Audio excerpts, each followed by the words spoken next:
Quando eu cheguei em Minas Gerais, trabalhando no rádio, eu recebi um convite para tomar um café da manhã. E eu fui. Quando eu cheguei, tinham vários jornalistas e aí serviram para gente um cafezinho, um pão de queijo. E foi um bate-papo muito bacana, porque eu consegui naquele momento conhecer um pouco mais do estado de Minas Gerais, das suas dificuldades. E na estreia eu fiz questão, né, de retribuir esse convite que eu recebi, convidando o governador do estado de Minas Gerais, Romeu Zema. Primeiro, obrigado por aquele café tão acolhedor, né? Um jeito mineiro de receber. E o senhor foi muito, eu já falei isso com o senhor, muito didático, porque eu tinha muitas dúvidas, principalmente em relação à situação financeira do estado. E o senhor conseguiu, com muita transparência, me passar essas informações e me ajudou a entender o que estava acontecendo. Como o senhor viu, no início eu comentei sobre a questão da segurança pública. É claro que hoje eu vou falar do vídeo da banana. Senhor, por favor, mas eu vou deixar para o final por uma questão de audiência, tá? Mas eu queria falar com o senhor o seguinte: na segurança pública, governador, nós estamos com um alerta nacional sobre uma possível associação de da maior facção criminosa do Brasil, que é o primeiro comando da capital, que é uma facção de São Paulo, sim, e a segunda, que é o Comando Vermelho. Primeiro comando da capital, uma organização financeira, onde para eles tudo é negócio. Comando Vermelho, uma facção criminosa que gosta de guerrear e é uma facção que ocupa território. Em Minas Gerais, nós já temos estas facções atuando. E eu vi que hoje o senhor se reuniu com a Polícia Militar, Polícia Civil, Sejusp, Corpo de Bombeiros. O que o senhor tem a dizer sobre essa tentativa das organizações criminosas ocuparem o território em Minas Gerais? Boa tarde. Perfeito. Boa tarde, William. Boa tarde para quem está nos acompanhando. Quero agradecer muito o convite. É muito preocupante essa questão do crime organizado que só tem crescido. Mas aqui em Minas, no meu governo, nós temos tomado toda a cautela, todo o cuidado. Temos uma polícia militar extremamente tradicional, respeitada, uma polícia civil eficiente, um sistema penal que também funciona. E estamos muito atentos a essa questão do crime organizado. Agora, o problema não é Minas, o problema é, William, o Brasil.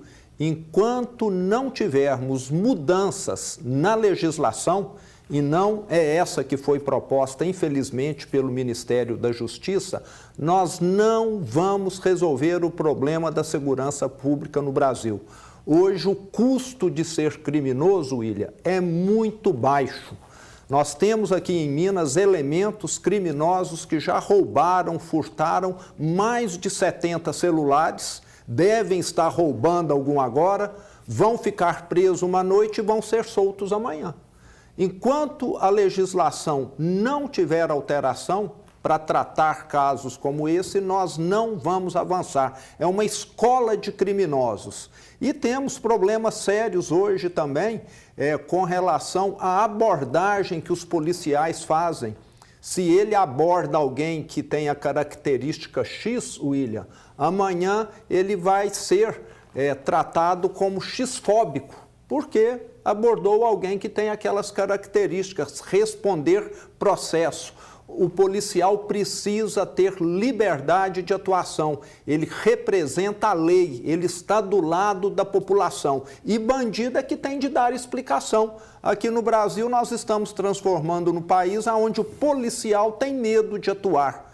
E um outro problema também que levamos já ao Ministério da Justiça. Tudo isso que eu estou falando aqui, em março do ano passado eu estive em Brasília com outros governadores do Sul e do Sudeste e levamos a tornozeleira eletrônica. Nós temos milhares de pessoas que utilizam hoje esse equipamento. Se ele abre essa tornozeleira, ele está livre. Precisa ir para o judiciário um novo mandato de prisão para poder ter autorização para ir atrás dele, uma coisa absurda. O senhor tem 170 unidades prisionais aqui, um número considerável de presos. O senhor acredita que existe uma política de desencarcerar esse criminoso por parte da União?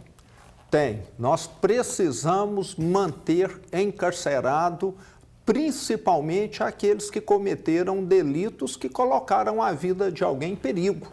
E hoje há claramente uma visão de que o criminoso é uma vítima da sociedade e não nós que somos assaltados, somos mortos, que somos as vítimas, infelizmente. Aproveitando que o senhor tocou nesse ponto, né, de como o policial é interpretado durante as abordagens, a Sinine está no ponto?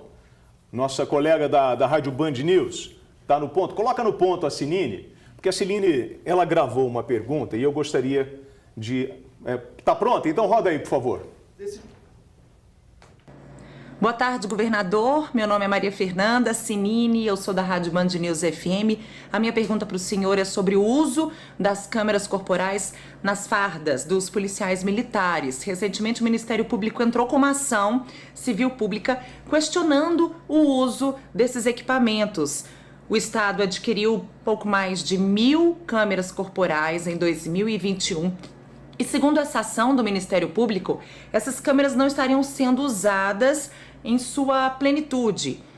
Foram mais de 7 milhões de reais gastos, dinheiro do Ministério Público e também do Tesouro Estadual. E a minha pergunta para o senhor é: por que essas câmeras corporais não estão sendo usadas na sua totalidade? O Ministério Público deu um prazo nessa ação e eu queria saber também se o governo do estado vai atender a esse pedido. Boa tarde.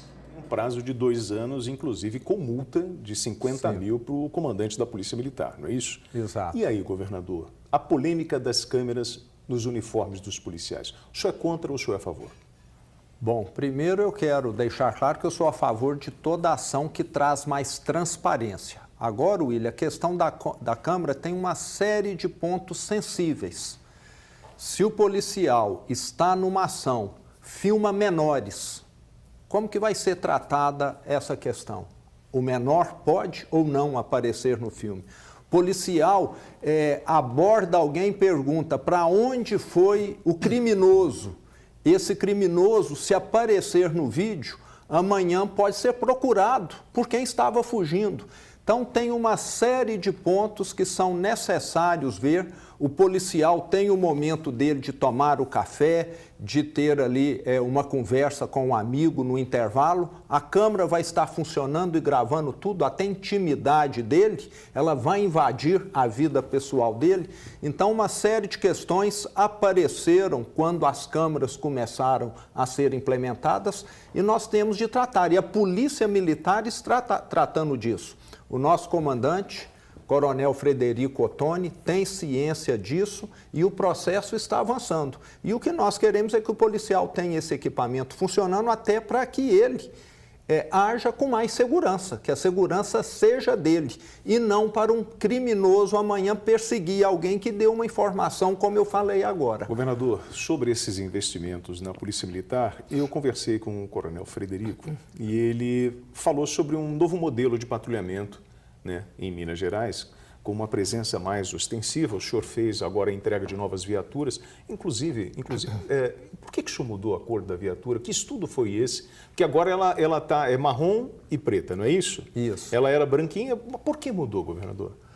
Bom, isso foi, inclusive, uma decisão da própria Polícia Militar, William. Vale lembrar que a nossa Polícia Militar, que é uma das mais respeitadas, mais tradicionais do Brasil, está completando 250 anos agora no mês de junho. Um momento único para essa corporação que traz tanta segurança para os mineiros. Talvez nós sejamos uma das poucas polícias no Brasil onde o policial consegue transitar, andar em qualquer rua pública, o que não é muito comum em alguns outros estados.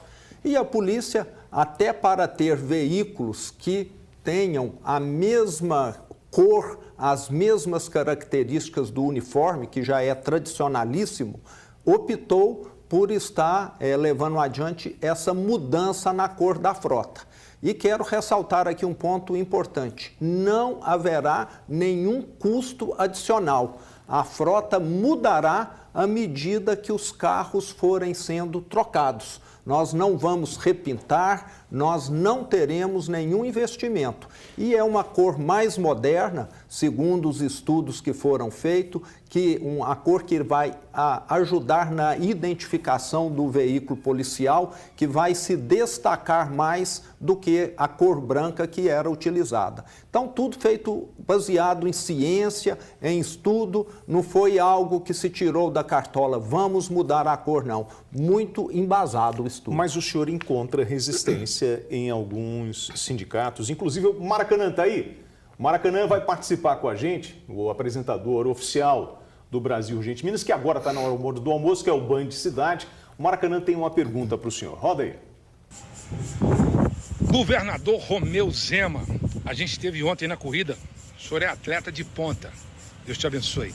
Governador, estou no Band Cidade agora e quero fazer um questionamento ao senhor.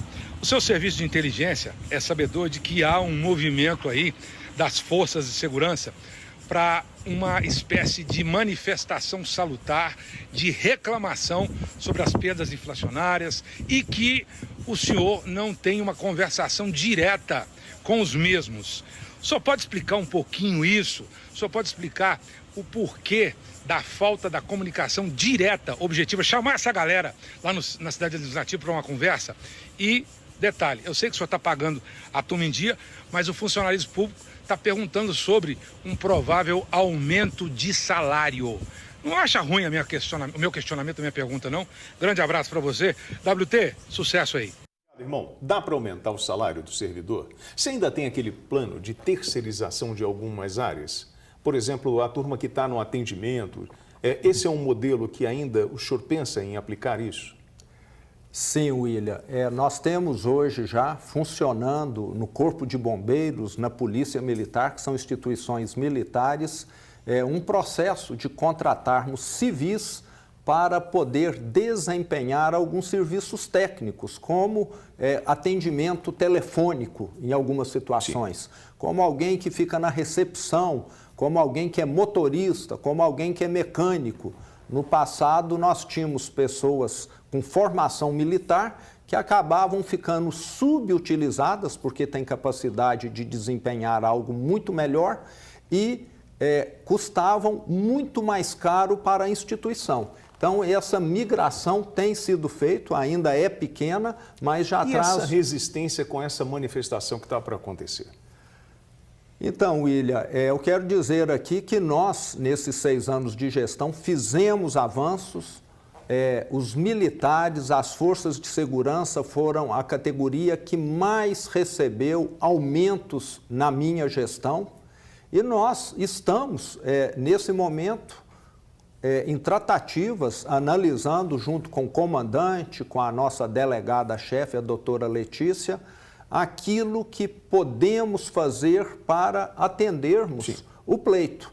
Agora, eu sempre digo que quem tem interesses sindicais, eleitorais, palanque político, essa manifestação. Palanque político, tudo que nós fizermos sempre foi pouco e sempre será pouco. Agora, eles deveriam levar até a tropa informações concretas, corretas e não fazer auê. Falar, está tudo ruim, nós ganhamos pouco, é a posição mais fácil. Mas são, vamos dizer, informações que partem de determinados grupos sempre. Eu vi a imagem da cidade administrativa, isso é uma coisa que me incomoda muito. O senhor falou sobre essa eficiência nesse trabalho de 6 anos, enfim, para organizar a casa. Governador, janela caiu, elevador sempre dando problema, problemas de infraestrutura nesse prédio. Por que o senhor não consegue resolver o problema da cidade administrativa? É estrutural aquilo? William, o Brasil teve um período em que grandes construtoras ganhavam contratos bilionários, e me parece que o caso da construção da cidade administrativa foi esse. E nós tivemos, no ano passado, um fato seríssimo que os elevadores, um deles, inclusive, chegou a despencar. Graças a Deus não tinha ninguém dentro, senão nós teríamos tido, inclusive, perda de vida.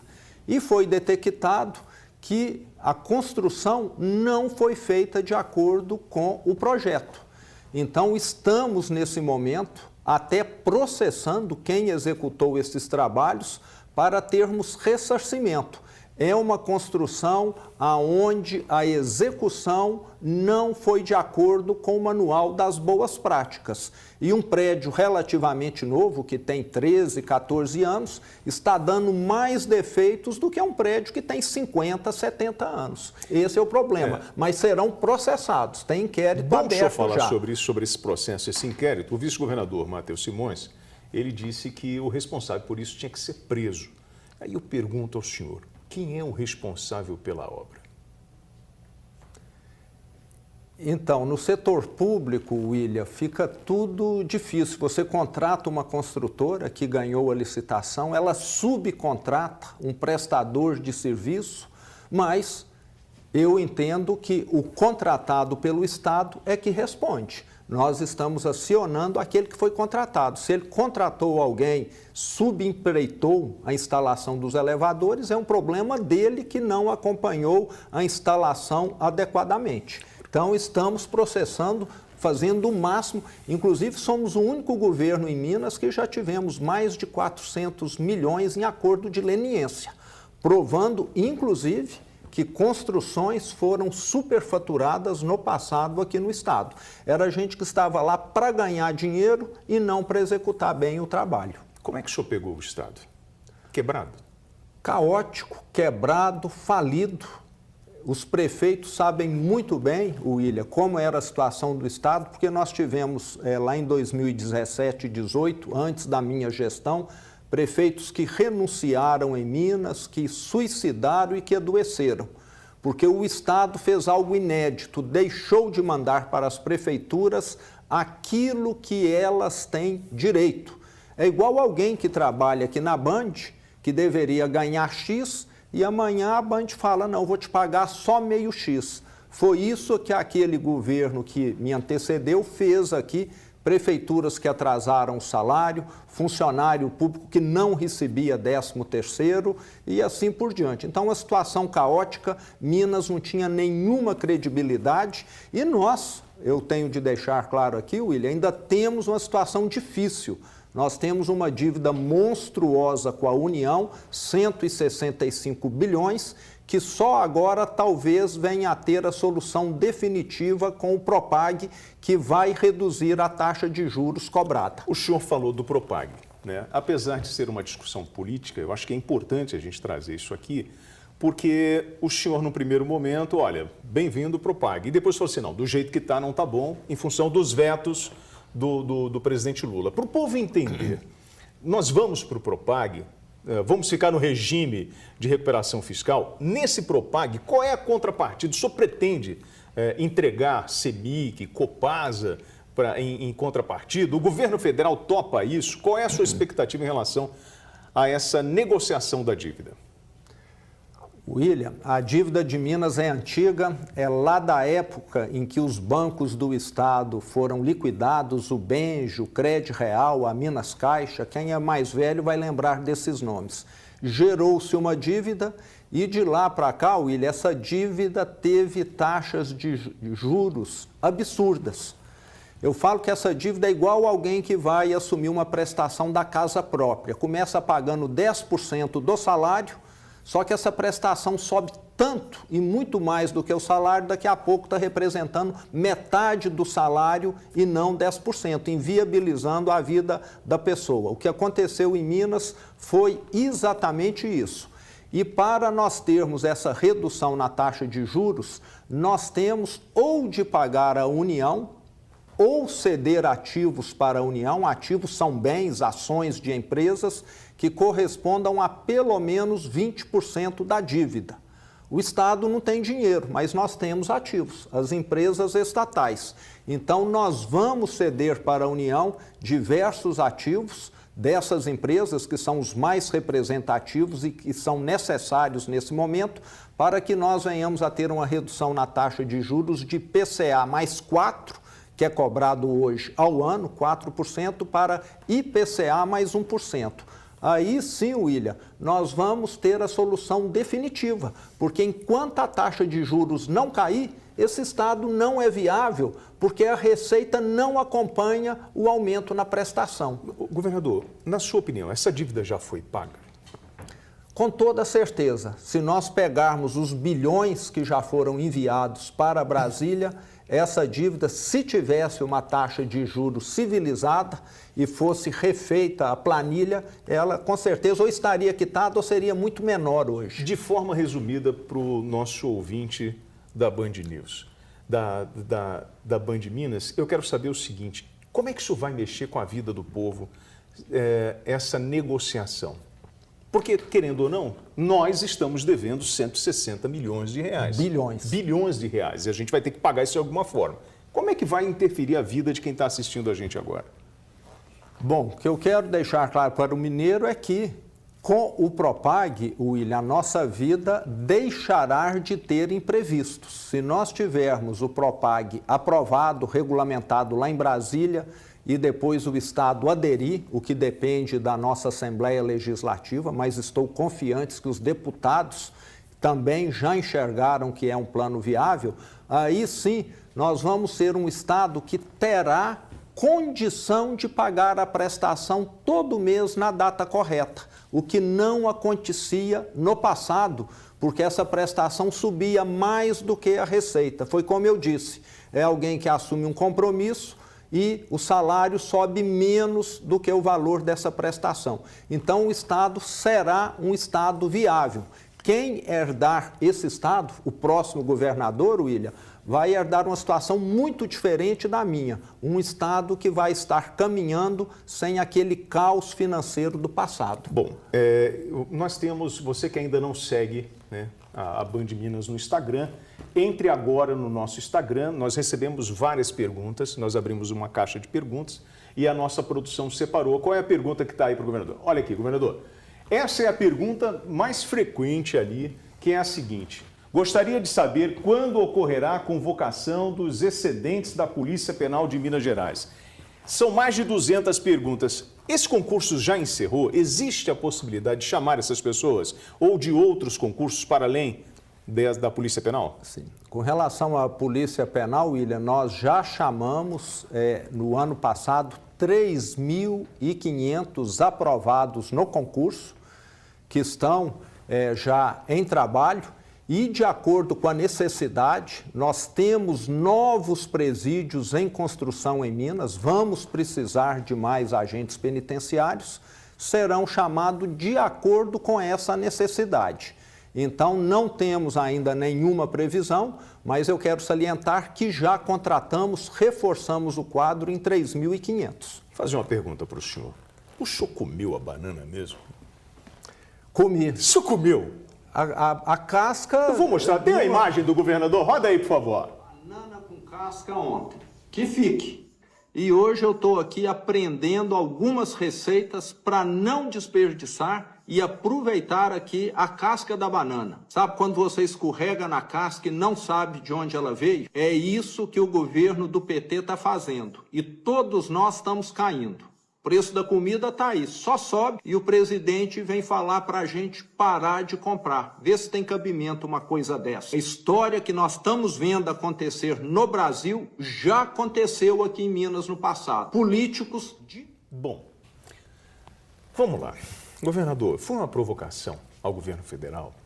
Qual o objetivo deste vídeo que foi tão comentado? Inclusive, eu tenho uma surpresa aí sobre uma polêmica que o senhor lançou, né, sobre a casca da banana. Então me diz, é uma provocação para o governo federal? O senhor já tinha feito um vídeo em relação ao café. Vamos fazer um ping-pong rápido? Vamos lá. Presidente Lula. Passado. Jair Bolsonaro. Estavam convocando manifestação, o senhor vai? Merece ter a sua condição reanalisada. O senhor é a favor da anistia? Sou a favor. Tá. O Aécio Neves. Passado. Governador Anastasia. Extremamente competente, ético. Nicolas Ferreira. Um jovem brilhante. Senador Cleitinho. Um ótimo apresentador dos problemas. Tá aí. O Alexandre Calil. É difícil o ping-pong, eu entendo. Porque eu imagino que na sua memória vem algumas lembranças. Que lembranças são essas? O ex-prefeito, acho que agregou muito pouco. É um homem que causa mais discórdia do que equipe trabalhando. Sim. Governador, nós sabemos que o cargo do senhor não é um cargo fácil, né? E o senhor depende muito da Assembleia Legislativa do Estado de Minas Gerais. O senhor mudou agora o secretário, entrou o Marcelo Aro, perfeito? E uma base do PL se distanciou, um grupo do PL se distanciou da sua base. O senhor acredita que o senhor vai ter dificuldade para administrar Minas Gerais com essa ruptura do PL, que é da sua base? Sim. William, teve essa mudança, vamos dizer, na composição, mas boa parte dessa turma do PL votava conosco e outra não. E vai permanecer mais ou menos dessa forma. Então, não é uma mudança que afeta tanto. A Assembleia tem a sua autonomia, os deputados têm, nós respeitamos essa autonomia, mas eu sempre falo, nós temos de olhar para o futuro, para projetos estruturantes. Projetos populistas é a coisa mais fácil do mundo e nós já sabemos que aqui em Minas não é o que vai nos levar para um futuro melhor. O senhor falou em projeto, futuro, Zema presidente? 2026 está longe, o que eu quero... Governador, presidente, o senhor vai para a presidência ou vai para o Senado? Ou vai ficar no Estado? Eu tenho duas missões em 26. Fazer o meu sucessor, que eu espero seja o professor Matheus, que é o meu braço direito, que é um homem em que eu confio, uma pessoa brilhante, que vai dar continuidade a esse trabalho que precisa ter disciplina, que precisa ter gente competente. Então, para Minas continuar no caminho certo, precisamos dele. E eu vou estar trabalhando muito na eleição presidencial. Não sei ainda se como candidato ou apoiando um candidato. Na política, as coisas só definem na última hora. Sim. E eu não tenho... O senhor quer ser presidente? Eu não tenho nenhum plano de poder pessoal. O senhor quer ser presidente? Se for chamado, se for para agregar, para ser um presidente... O senhor está preparado para ser presidente? Eu acho que o histórico nosso aqui em Minas Gerais dá para sinalizar alguma coisa. Eu deixo para qualquer um tirar as conclusões aí. Eu acho que nada melhor do que a execução de um trabalho para servir como avaliação. Execução de trabalho e melhoria das estradas de Minas Gerais é um grande desafio, né? Isso. Quando você entra no estado de Minas Gerais, é possível. Vindo de São Paulo, você vê a mudança da pavimentação, até mesmo do Rio de Janeiro. Tem vários VTs aí nas redes sociais. Não, mas tem demais, governador. E aí, eu já briguei com o senhor em cima de uma motocicleta, quando caí no buraco, falei, governador, MG10 é um problema sério. E aí eu pergunto ao senhor, tem uma previsão de investimento nessa região, da MG10, é verdade que vai ter pedágio? A proposta que foi apresentada, sim, lembrando que tivemos audiências públicas, todos os prefeitos foram escutados, são pedágios diversos que vão cobrar por trechos, então são valores bem pequenos. E o que nós temos de lembrar aqui, William, é o seguinte, você falou de São Paulo, eu sempre andei muito de carro na minha vida, conheço São Paulo. As estradas de São Paulo são ou não pedagiadas? A grande maioria, sim. Sim. As daqui de Minas, eu me lembro que no meu primeiro ano de governo eu tive muito questionamento da BR-MG 135, Belo Horizonte, Montes Claros. Antes se levava 7, 8 horas. Buraco, pneu furado. Hoje a estrada tem pedágio. O que eu escutei de reclamação no início, eu escuto de elogio hoje. Então, nós temos de ver o seguinte, o Estado não tem capacidade de fazer os investimentos, de duplicar as rodovias, de dar uma manutenção adequada, ou nós vamos, daqui a pouco, parar tudo, ficar tudo com a manutenção precária, como já aconteceu, ou nós vamos ter alguns pedágios. Então, é algo que nós temos de fazer a opção. Eu sou contrário ao pedágio, mas nós não temos solução ao pedágio. São Paulo, se eu for para a Serra do Cipó, lá na estrada do Juquinha, né, eu vou pagar quantos pedágios? Eu não tenho aqui o mapa, sim, não sei, né, mas eu quero assim... Mas provavelmente, depois da duplicação ou do investimento na via, nós vamos pagar pedágio para ir para a Serra do Cipó. Isso. Agora eu te pergunto também o seguinte, você preferiria encurtar o seu caminho em 1h30 e gastar R$10, andar numa estrada confortável, segura, que não tem congestionamento, ou não pagar R$10 e ficar mais 1h30 numa estrada desconfortável, com buraco, etc. Então, eu sei que não é uma escolha fácil, mas a questão, William, é que nós não estamos tendo outra alternativa. O Estado não tem recursos para fazer esses investimentos. E aí, o senhor falou em investimentos, eu lembrei aqui da 381 e do metrô de Belo Horizonte, que acho que é uma grande expectativa de todos. Inclusive, o senhor foi criticado por não comparecer a um evento, né? E o senhor disse que só iria ao evento quando as máquinas estivessem na pista, porque o senhor já ouviu muitas promessas, né? Do metrô, da expansão do metrô, da duplicação da 381. Pergunto ao senhor sobre esses dois projetos. Isso vai sair ou não? Vai. O metrô já está em obras, vale lembrar, e já foi concedido. No meu governo, nós assinamos, temos recursos do governo do Estado e hoje a linha 2 do metrô não é mais sonho, é realidade. O meu sucessor vai inaugurá-la, porque o dinheiro está reservado. Não é dinheiro que vai entrar, não, William. A 381 é uma obra do governo federal, as máquinas estão já na pista. Como também foi concedido, é bem provável que dê certo. E uma outra obra que nós vamos anunciar esse ano ainda, não demora, você vai estar anunciando o Rodoanel, que vai ser a maior obra das últimas décadas aqui em Minas Gerais, que vai ajudar definitivamente a eliminar esse congestionamento no anel viário que nós temos, acidentes, caminhões pesados. Com o Rodoanel e com o metrô expansão linha 2, nós vamos ter uma melhoria muito grande na mobilidade urbana da região de Belo Horizonte. E são obras, William, que deveriam ter sido feitas há 20, 30 anos e que não foram. Governador Lucas Capa Preta, nosso apresentador do Jornal da Band. Olha, ele está chegando, hoje tem estreia, o Jornal Band Minas. Sua pergunta para o governador, Lucas. Governador, eu queria falar um pouquinho sobre política. O governador que já declarou que vai apoiar o atual vice-governador Matheus Simões na campanha para 2026. Mas esse campo da direita tem outros nomes também, um deles o do senador Cleitinho. Se as pesquisas na época de março, abril, por exemplo, governador, caso o senador Cleitinho esteja à frente do governador Matheus Simões, o senhor abandonaria esse apoio ao vice-governador e apoiaria o nome do Cleitinho? Não, como eu estava falando aqui para o William, o professor Matheus é meu braço direito. Hoje, o Estado funciona, dá certo, devido a ele ser essa peça tão importante.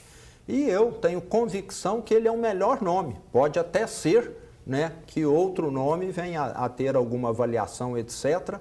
Mas o William me conhece, tomou aquele café comigo aquele dia, eu gosto de dormir com a minha consciência tranquila. Eu não gosto de fazer o que vai dar voto. Eu gosto de fazer o que vai dar certo, garantir um futuro melhor. Já tem Jornal Band Minas com o Lucas Capa Preta. 6h40. 6h40, daqui a pouquinho. Tá bom, daqui a pouquinho ele vem. Então, aproveitar que a gente está com o horário, o governador também tem o seu compromisso, mas como eu tinha prometido, o senhor falou sobre o uso da casca de banana, né? O senhor falou sobre uma geleia. Eu lembrei da minha mãe, que minha mãe sempre quando estava sobrando alguma coisa na geladeira, ela pegava aqueles restos e fazia um sopão pra gente. Era uma delícia.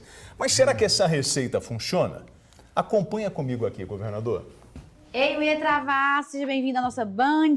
E Zema, seja bem-vindo também, você tá bom? Ó, já que o assunto é casca de banana, vou fazer a sua receita agora, que é o quê? Uma geleia de casca de banana. Ô, Zema, isso é bom mesmo? A gente vai começar pegando a casca, essa aqui é a banana da terra, descascar e o resto vou mostrar pra vocês aqui agora. Retirei as cascas, agora eu só cortei em quadradinhos.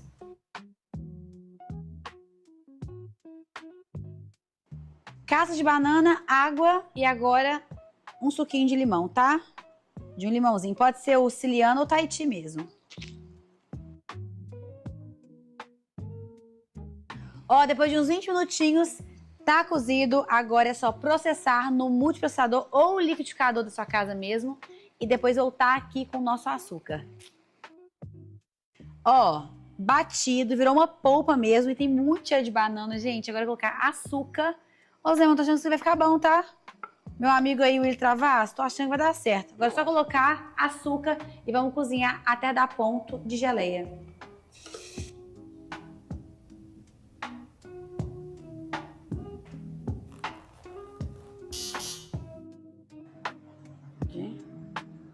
WT e Zema, agora é hora da verdade, que é provar a nossa geleia de casca de banana, ó. Ó, comer a torradinha toda é bom demais. Assim, goiabada cascão é feito com casca, eu já gosto demais da conta. A casca tem muito sabor também e ficou surpreendente. Zema, tá aprovado, viu? WT, pode fazer na sua casa. Beijo, gente. Bom demais, viu? Clara, assim, a nossa apresentadora da Band Minas. Toda sexta-feira, que horas é o programa cá? 2h30, não é isso? 2h30 da tarde, você tem aí a Clara Arsenha com esse jeito mineiro, né, dessa cozinha tão tradicional. Governador, com esse vídeo a gente encerra esse nosso bate-papo. Eu sei que esse vídeo gerou muita polêmica. O senhor se arrepende de ter gravado? William, eu sou um governador que sempre estou no interior do estado, escutando os prefeitos, os vereadores, os trabalhadores, o setor produtivo, para saber o que está acontecendo no mundo real. Acho que nunca um governador visitou esteve em 370 cidades, como eu já estive. E até o fim da minha gestão vou passar de 500. E quando você vai, você sabe o que está acontecendo na vida das pessoas. Agora, eu acho que nós não podemos ter um governo, como está acontecendo hoje em Brasília, que fica lá fechado num gabinete, alheio a tudo e dando recados indevidos para a população. Não compre. Você precisa comer, você precisa se vestir, né? Parece que não está entendendo a situação do Brasil, ou troque laranja por não sei o quê, né? Então, foi uma indignação minha, sabe, ter feito aquilo. Agora, a casca de banana crua não é boa, mas essa com a receita eu já fiz, ficou boa. Então, dá para aproveitar a casca de banana, mas tem primeiro de cozinhar. Ela crua eu não recomendo. Exatamente. Governador do estado de Minas Gerais, Romeu Zema, participando do Brasil Urgente Minas. Governador, obrigado pela gentileza. Tudo bom, mais uma vez. Tá? Gratidão pela sua presença, por aceitar o convite da TV Bandeirantes. Muito sucesso na sua empreitada e que a gente consiga melhorar a vida desse povo mineiro e melhorar as condições das nossas estradas, mobilidade, né, e que essa dívida a gente consiga resolver o mais rápido possível. Só questão de tempo. Trabalhando nós estamos e muito. Muito obrigado, governador. Um abraço para o senhor. Até logo. Esse é o Brasil Urgente Minas. E atenção, hein?